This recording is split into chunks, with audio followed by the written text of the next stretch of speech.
Shalom, haleluya. Apapun yang terjadi, Yesus Kristus tetap Tuhan di atas segala Tuhan dan Raja di atas segala Raja. Karena tidak ada nama lain di bawah kolong langit ini yang diberikan kepada manusia yang olehnya kita dapat diselamatkan. Amin. Kita melanjutkan tentang kuasa firman Allah. Yesaya 55 ayat 10 sampai 11 dan 1 Petrus 1 ayat 24-25 ya. Coba kita lihat sebentar Yesaya ya. Yesaya 55 ayat 10-11. Ayat 10-11, ayat 10-11. Oke. Ya, dikatakan demikian firman Tuhan, sebab seperti hujan dan salju turun dari langit dan tidak kembali ke situ, melainkan mengairi bumi, membuatnya subur dan menumbuhkan tumbuh-tumbuhan, memberikan benih kepada penabur dan roti kepada orang yang mau makan, demikianlah firmanku yang keluar dari mulutku, ia tidak akan kembali kepadaku dengan sia-sia, tetapi ia akan melaksanakan, luar biasa, apa yang ku kehendaki dan akan berhasil dalam apa yang kusuruhkan kepadanya.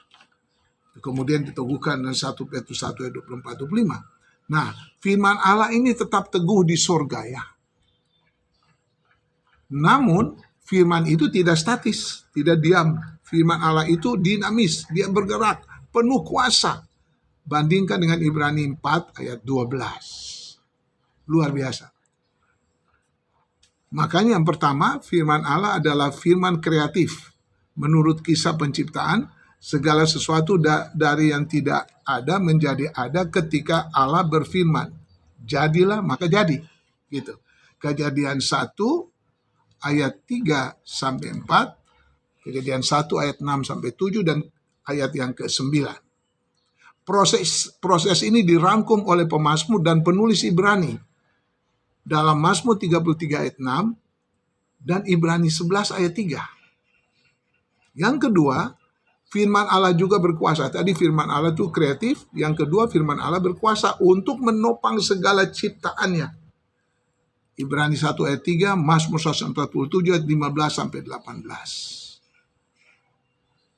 Seperti halnya firman kreatif, Rasul Paulus bersikeras bahwa segala sesuatu ada di dalam Yesus Kristus. Kolose 1 ayat 7. Amin itu, kita harus aminkan.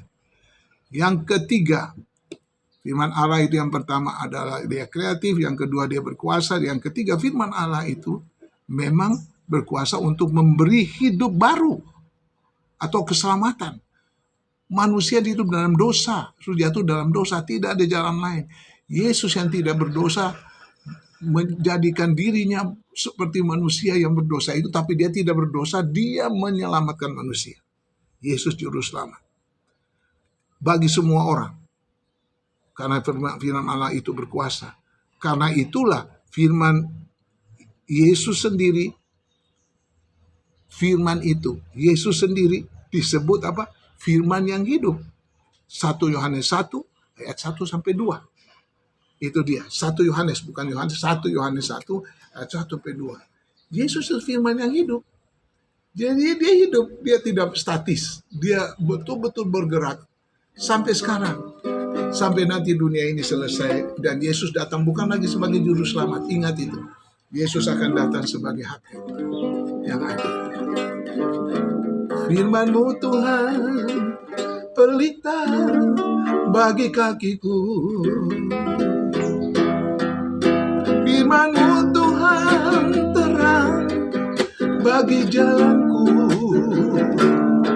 Firman-Mu Tuhan pulihkan seluruh hidupku. Firman-Mu menjamin masa depanku. Ku bersyukur buat kuasa firman-Mu yang memulihkan dan menyembuhkanku. Firman-Mu Tuhan memberi keselamatan. Amin. Firman-Mu menjamin masa depanku. Ku bersyukur buat kuasa firman-Mu yang memulihkan dan menyembuhkanku.